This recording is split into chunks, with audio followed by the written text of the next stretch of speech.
ओम सहना भवतु सहनौ भुनक्तु सह वीर्यं करवावहै तेजस्विनावधीतमस्तु मा विद्विषावहै। ओम शांति शांति शांति। हरि ओम। सर्वप्रथम मैं बंकिम महाराज जी से ये करूँगा कि उन्होंने मुझे बुलाया। और वैसे तो मुझे ज़्यादा हिंदी में बात करने की आदत नहीं है, फिर भी मैं प्रयास करूँगा। अगर कुछ गलतियाँ हुई तो मुझे कृपया माफ़ कीजिए। तो सर्वप्रथम मैं ये कहना चाहूँगा कि ये ज्ञान योग के जो प्रवचन है, तो स्वामी विवेकानंद के, वो जो है उपनिषद के आधार पर है। और कई सारे जगह, मतलब ये जो चैप्टर है उसके बाद में हमें आता है तत्वमसी। तो ये तत्वमसी स्वामी जी ने कहा है, वो चांदोग्य उपनिषद से लिया गया है। और वो उसमें श्वेतकेतु करके एक थे, उन्होंने उसको बताने के लिए उसका उपयोग किया था, तत्वमसी श्वेतकेतु करके। तो ये ज्ञान योग के जो प्रवचन है उसको हमें और देखना है। तो उसमें हम देखते हैं स्वामी जी बार बार बोलते हैं कि आत्मा और परमात्मा, उसका एक ऐक्य मिल जाता है।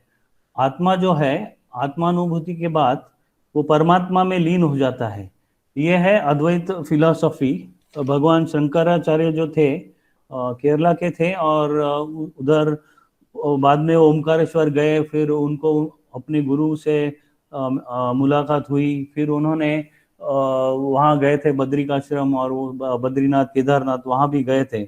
तो उनकी जो अद्वैत वेदांत फिलॉसफी जो है, उसके आधार पर स्वामी विवेकानंद ने ज्ञान योग पर प्रवचन दिए गए हैं।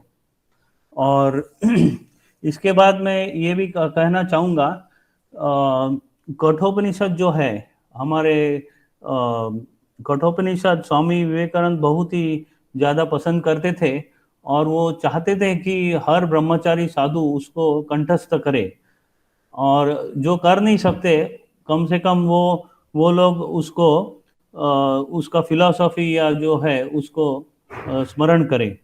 तो कठोपनिषद में एक ये आता है मंत्र 1.3.4। तो आत्मानं रथिनं विद्धि शरीरम रथमेव तु बुद्धिम तु सारथिम विद्धि मन प्रग्रहम एव च। उसके बाद इंद्रियाणि हया हयानाहुर विषयांश तेषु गोचरान आत्मेन्द्रिय मनोयुक्तम भोक्ता भोक्तेत्याहुर मनीषिणः। तो इस प्रकार से हमें, और एक दो है आगे, उसमें इन शॉर्ट में बता सकता हूँ कि शरीर जो है रथ के समान स्वामी उसमें कहा गया है। और उसी फिलॉसफी को अपनी भाषा में स्वामी जी ने कहा है। तो रथ के समान शरीर रहता है। और विज्ञान सारथी, विज्ञान सारथी मतलब बुद्धि जो है अपने सारथी के समान होती है। और लगाम जो है, रीन्स, वो मन जो है उसको उसके साथ जुड़ाया है। और अश्व जो है, हॉर्सेस, उसको इंद्रिया के जैसा माना गया है। और हम यह उसमें देखेंगे कठोपनिषद में कि नचिकेता जो है वो यमराज के पास जाते हैं। और यमराज जो है उनको बहुत सारे तीन तीन अलग अलग बोon, मतलब आप जो चाहो वो मांग सकते हो। तो नचिकेता ने उनसे मांगा, पहले एक दो मांगा, और तीसरा जो मांगा था उसमें कहा कि भाई ये आत्मा के बारे में बताओ। और लोग कहते हैं कि ये है या नहीं है, और उसके बारे में थोड़ा सा विश्लेषण करो। तो उसके उत्तर में बहुत सारा, वो कठोपनिषद में बहुत सारे अच्छे अच्छे मंत्र बताए गए हैं। तो इससे हमें पता चलता है कि शरीर अलग है, मन अलग है, बुद्धि और आत्मा, इसमें हमें अलग अलग जो है वो पता चलता है। फिर फिर हमें पिछले पिछले इसमें पिछले लेक्चर में महाराज ने बताया था, हमारे राजकोट के स्वामी जी ने, वो स्थूल शरीर, तीन वेदांत, ये जो अद्वैत वेदांत है उसकी कुछ कुछ किताबें हैं। तत्वबोध, वेदांत सार वगैरह, तो वो तो हम पढ़ नहीं पाएंगे, लेकिन उसका जो जिस्ट जो है उसमें अगर हम पढ़ लेंगे तो अच्छा होगा। तो पहला तो स्थूल शरीर रहता है, उसको हम अन्नमय कोश भी बोल सकते हैं। दूसरा है सूक्ष्म शरीर, वो प्राणमय और मनोमय और विज्ञानमय कोश, तो ये सूक्ष्म शरीर में आता है। और कारण शरीर आनंदमय कोश, और उसके परे जो है वो आत्मा रहती है। तो ये जो बेसिक चीजें जो है, अगर वो मालूम होगी तो हमें ये वेदांत का जो ये है, उसके ऊपर जो स्वामी जी ने जो कहा है वो थोड़ा सहज में समझ में आएगा। और फिर हमने अभी पढ़ा, उसमें लिखा था कि एक व्यक्ति है, उसको वो पूरा दूसरे जन्म में उसको पता चलता है कि मैं ये सीखा हूँ, वो सीखा हूँ। और पिछले लेक्चर में भी महाराज जी ने एक नागपुर के एक डिवोटी का उदाहरण दिया था कि उनको पूर्व जन्म का पूरा याद रहा, तो उससे पता चलता है कि पुनर्जन्म है। फिर उसका उसकी जो महत्व महत्व है पुनर्जन्म और ये सब चीजें क्यों पढ़नी चाहिए, उसका एक बहुत अच्छी एक कहानी है। छांदोग्य उपनिषद में इंद्र और विरोचन की एक कहानी है। तो एक बार ये प्रजापिता ब्रह्म उनके पास गए थे, इंद्र और विरोचन, कि भाई हम जो देखते हैं शरीर और ये सब, तो हमें उससे संतुष्टि नहीं मिल रही है, तो आप हमें कुछ सलाह दीजिए। तो वो जाते हैं, तो ब्रह्मा जी बोलते हैं कि भाई 32 वर्ष अपनी तपस्या करो, फिर मैं आपको उसका बताऊंगा वो क्या चीज़ है। तो 32 वर्ष के बाद वो जब खत्म हुआ उनका ये, तो उन्होंने कहा कि जो आप देखते हैं आंख के अंदर, वो वही आप हो। इसको मिलने के बाद 32 वर्ष के बाद जो विरोचन जो है, तो असुरों के प्रतिनिधि थे, वो तो वापस चले गए और उन्होंने समझा कि भाई शरीर के सुख भोग करना ही हमारा सब कुछ है और इसके आगे कुछ नहीं। और फिर उनका तो मालूम ही है सब, असुर तो असुर जाति वो पतन होने लगा। और फिर इंद्र जो है वो वापस गए स्वर्गलोक में, और उन्होंने विचार किया कि भाई शरीर जो है वो तो अस्थाई है, कभी हम बीमार होते हैं, कभी अच्छा लगता है, कभी ये सब है। तो वापस चले गए ब्रह्मा जी के पास, और फिर उन्होंने कहा कि भाई हमें और कुछ आदेश दे दो। फिर ब्रह्मा जी ने कहा फिर और 32 वर्ष आप तपस्या करो, फिर मैं बताऊंगा। तो इंद्र फिर 32 वर्ष तपस्या करते हैं, फिर उनको वो आनंदमय कोश और वो जो है उसका मनोमय कोश, आनंदमय कोश, फिर 32 वर्ष जाता है। फिर आखिर में लास्ट में 5 वर्ष उनको फिर तपस्या करनी पड़ती है। फिर वो बताते हैं कि भाई वो जो आत्मा जो है वही सब कुछ है, और उसको प्राप्त करने के बाद ही आप सुखी हो जाएंगे। उसके पहले आप कितना भी सुख भोग करें शरीर के द्वारा, मन के द्वारा, वो पर्याप्त नहीं है। तो ये हमें उससे पता चलता है कि जब तक हम साधना करके आत्मा और परमात्मा का मिलन नहीं करवाते, तब तक वो होगा नहीं। फिर हमें यह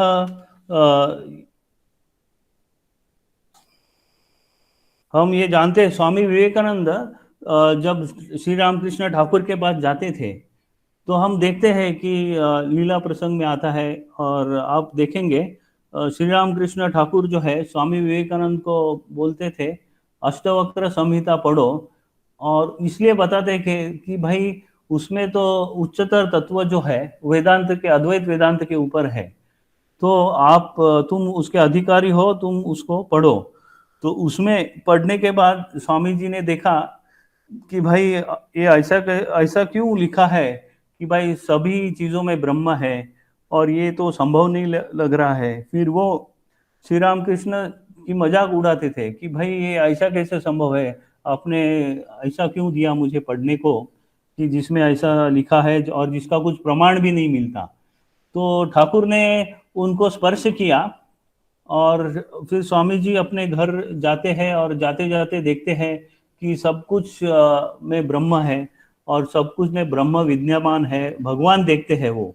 तो ये जो उच्च, और फिर कुछ दिनों के बाद उनका वो जो ये जो है वो कम हो जाता है, उनकी तीव्रता जो है सब भूतों में भगवान देखना, और उससे पता चलता है। और ये जो है वो लास्ट स्टेज है सभी चीज़ों में ब्रह्म को देखना, और सभी चीज़ों में भगवान का दर्शन करना। तो ये हमें पता चलता है। शारदानंद जी महाराज एक बार ठाकुर के पास गए थे, और उन्होंने पूछा था ठाकुर को कि भाई हमें कुछ उपलब्धि चाहिए। सो ठाकुर ने कहा कि भाई ठीक है, तुम क्या चाहते हो। तो महाराज ने कहा, शारदानंद जी महाराज ने, कि मुझे सब चीज़ों में भगवान दिखाई देने चाहिए।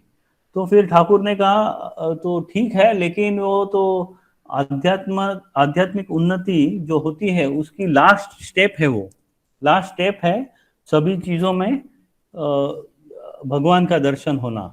तो फिर इससे हमें पता चलता है कि भाई कि जो हम लोग साधना करेंगे, जब ध्यान और भजन वगैरह जो भी मार्ग हो, भक्ति मार्ग हो या ज्ञान योग का मार्ग हो या जो भी है, तो लास्ट स्टेप में हमें यह दिखता है कि हम सब चीज़ों में भगवान का दर्शन लाभ करेंगे।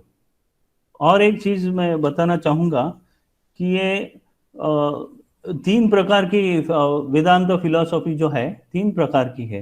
पहली जो फिलॉसफी है जो मैंने बताया शंकराचार्य का अद्वैत वेदांत, तो उसमें ऐसा है कि जीवात्मा और परमात्मा तो एक ही है, और सिर्फ माया के कारण या इग्नोरेंस, अविद्या अविद्या के कारण हम उससे दूर चले गए हैं।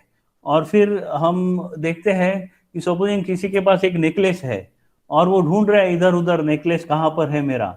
तो बाकी के लोग उनको बोलेंगे कि भाई इधर उधर क्यों ढूंढ रहे हो, तुम्हारा अज्ञान है इसलिए तुम नेकलेस ढूंढ नहीं पा रहे हो, तुम्हारे गले में ही है। तो जब उसको पता चलता है हाँ अरे मेरे गले में ही नेकलेस है, तो ये जो अविद्या जो है, वो अविद्या वो निकल जाती है। तो जो ऑलरेडी था नेकलेस, वो बाहर से कोई लेके नेकलेस अपने गले में नहीं डाले हैं उन्होंने, जो ऑलरेडी एग्जिस्टिंग नेकलेस जो है उन्हें उनके पास, वही उसकी अनुभूति उनको हो गई है।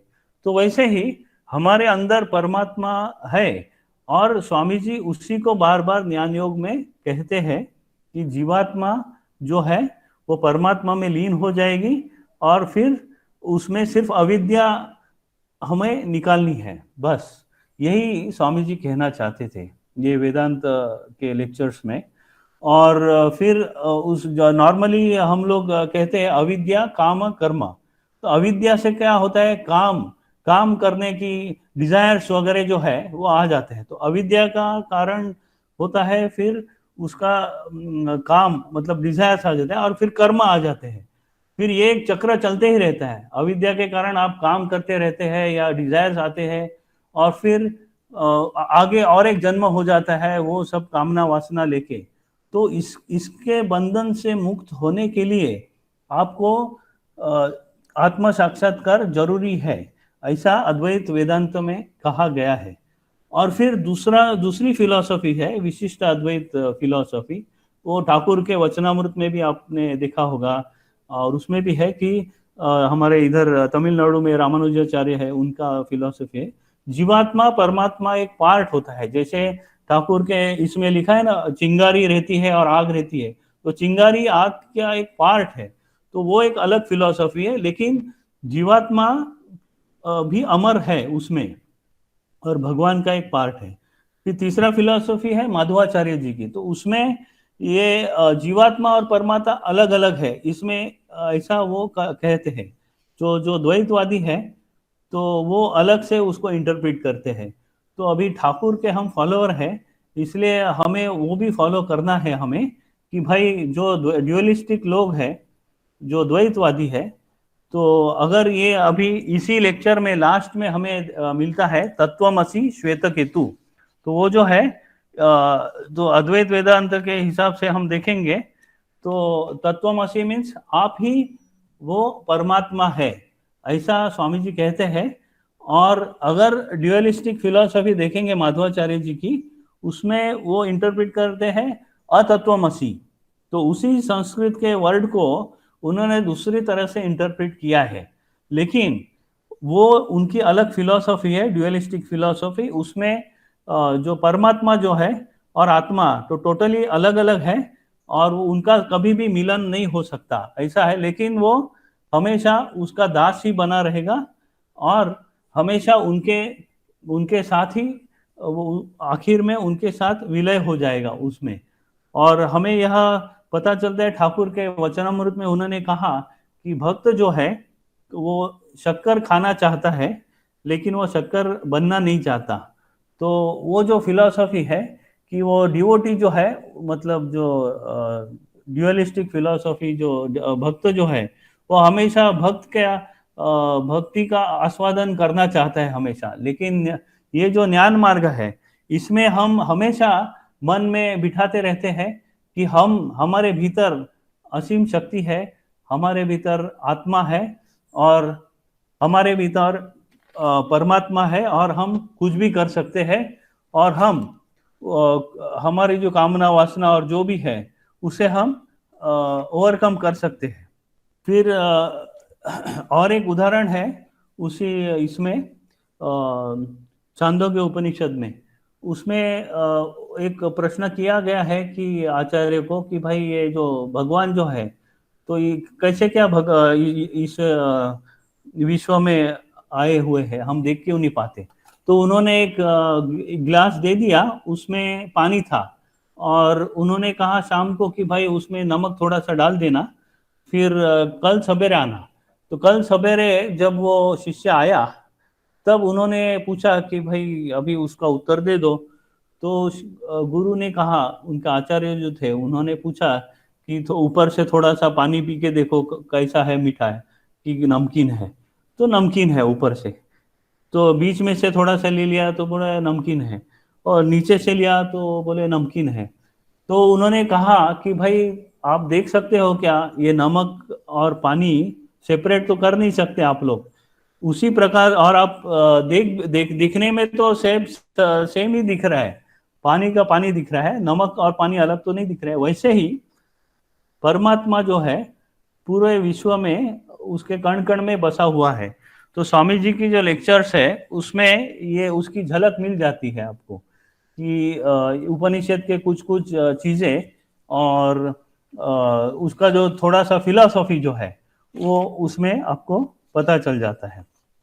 फिर आखिर में मैं ये कहना चाहूँगा कि हमें जब वेदांत दर्शन या वेदांत फिलॉसफी, अद्वैत वेदांत फिलॉसफी जो है उसका अगर किसी के साथ कंपेयर करना होगा तो तोतापुरी जो है भगवान श्री रामकृष्ण के जो गुरु थे उनके बारे में हमें उनके जीवन के साथ हमें कंपेयर करना पड़ेगा। तो तोतापुरी जी बहुत सालों तक उन्होंने साधना की, और भगवान श्री रामकृष्ण जी के पास गए तब उन्होंने उनको उस प्रकार की दीक्षा भी दी, संन्यास दीक्षा जो बोलते हैं। और उन्होंने देखा कि ठाकुर जो है उनका मन, बुद्धि और शरीर इस प्रकार से एकदम तैयार था साधना के कारण कि एक दिन में उन्होंने उसको अटेंड किया, निर्विकल्प समाधि जो बोलते हैं अद्वैत वेदांत में। तो उन्होंने एक दिन में ही उसे प्राप्त कर दिया। तो ये हमें बताता है कि हमें साधना करनी चाहिए, उसके ऊपर फोकस करना चाहिए, और फिर ये जो अद्वैत वेदांत का जो ये है वो ज्ञान योग का जो मार्ग है वो हम जितना संभव हो सके हम अपने जीवन में ला सकेंगे। लेकिन उसके लिए अपना उसको तैयार करना पड़ेगा, हमें हमें अपने जीवन को उस प्रकार से गढ़ना पड़ेगा।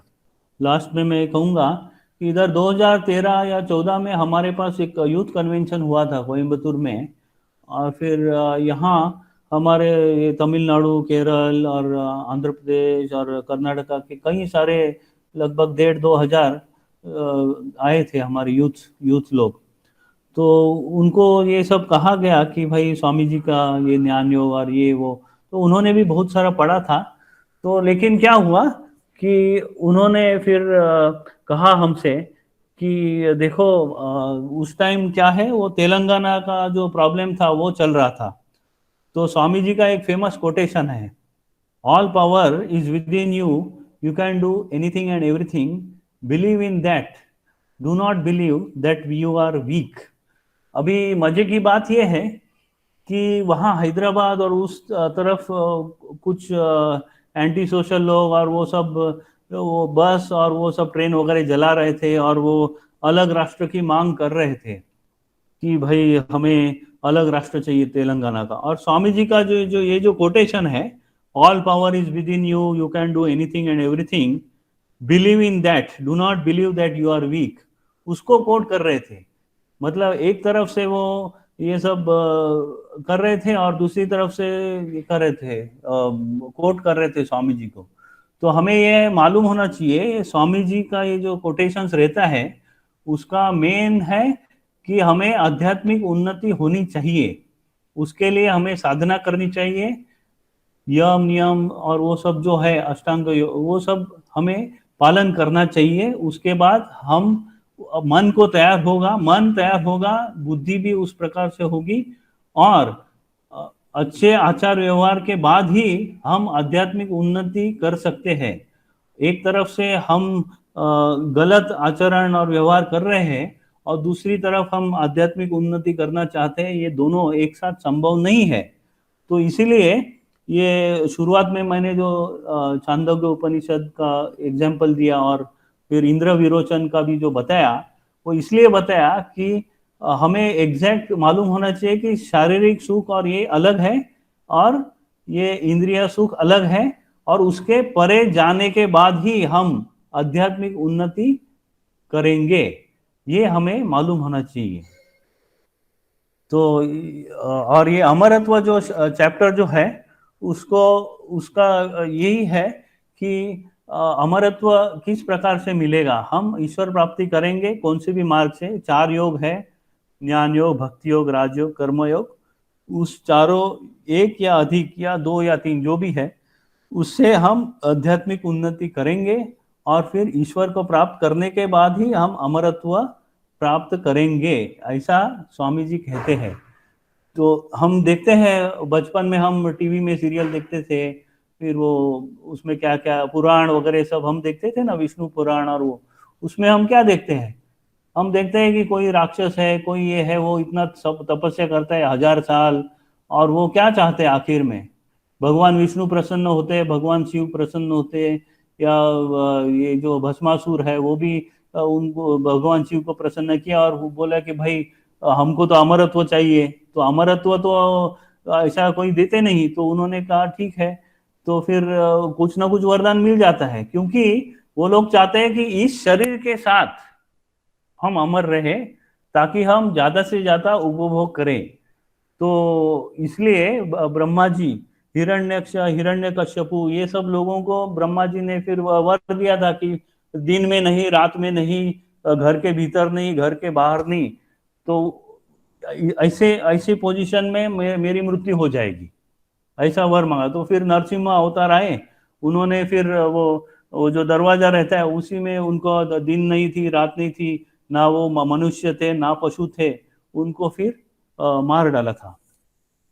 तो इस प्रकार से हमें पता चलता है कि अमरत्व जो है, जो असुर रहते हैं वो सिर्फ शारीरिक उपभोग के लिए अमरत्व मांगते हैं, लेकिन हम जो साधक है, जो ईश्वर की प्राप्ति चाहते हैं और ठाकुर माँ स्वामी जी के इसमें चल रहे हैं मार्ग पर, वो हम क्या चाहते हैं कि हम ठाकुर को प्राप्त कर ले, हमारे जीवात्मा परमात्मा के साथ ऐक्य हो, और फिर ठाकुर हमें या माँ या स्वामी जी हमें इस भवसागर से पार करेंगे, ऐसी हमारी दृढ़ धारणा है।